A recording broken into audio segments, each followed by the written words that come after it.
రాజధాని అమరావతి నిర్మాణ ప్రాంతాల్లో భద్రతను కట్టుదిట్టం చేసేందుకు ముఖ్యమంత్రి చంద్రబాబు కీలక ఆదేశాలు జారీ చేశారు. పనులు వేగంగా జరుగుతున్న సమయంలో వరుసగా చోటు చేసుకుంటున్న అగ్ని ప్రమాదాల నేపథ్యంలో ప్రతి నిర్మాణ సంస్థ తమ సామాగ్రి నిల్వ చేసే యార్డ్లో తప్పనిసరిగా సీసీ కెమెరాలు ఏర్పాటు చేయాలని స్పష్టం చేశారు. రాజధానిలో భద్రతా వైఫల్యాలకు ఆస్కారం లేకుండా పటిష్టమైన చర్యలు చేపట్టాలని ఉన్నతాధికారులను ఆదేశించారు.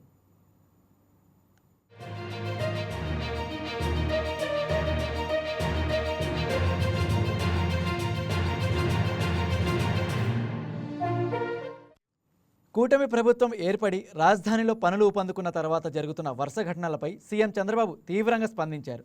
రాయపూడి వద్ద హెచ్ఓడి టవర్ల నిర్మాణం జరుగుతున్న ప్రాంతంలో ఓ సంస్థకు చెందిన పైపులు దగ్ధమైన ఘటనపై సచివాలయంలో DGP Harish Kumar Gupta, intelligence chief Mahesh Kumar Ladda, Guntur SP Vakul జిందాల్తో ఆయన ఉన్నత స్థాయి సమీక్ష నిర్వహించారు.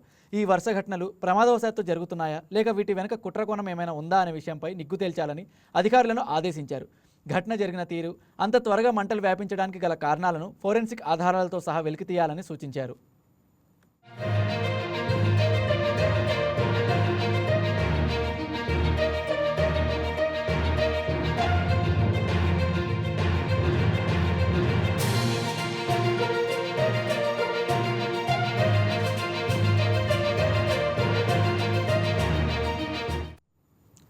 రాజధానిలో పెద్ద ఎత్తున నిర్మాణ పనులు జరుగుతున్నాయని, కోట్ల విలువైన సామాగ్రిని నిల్వ చేశారని, ఇలాంటి సమయంలో జరుగుతున్న ఘటనల వల్ల పనులకు అనవసర అడ్డంకులు ఏర్పడుతున్నాయని సీఎం చంద్రబాబు అన్నారు.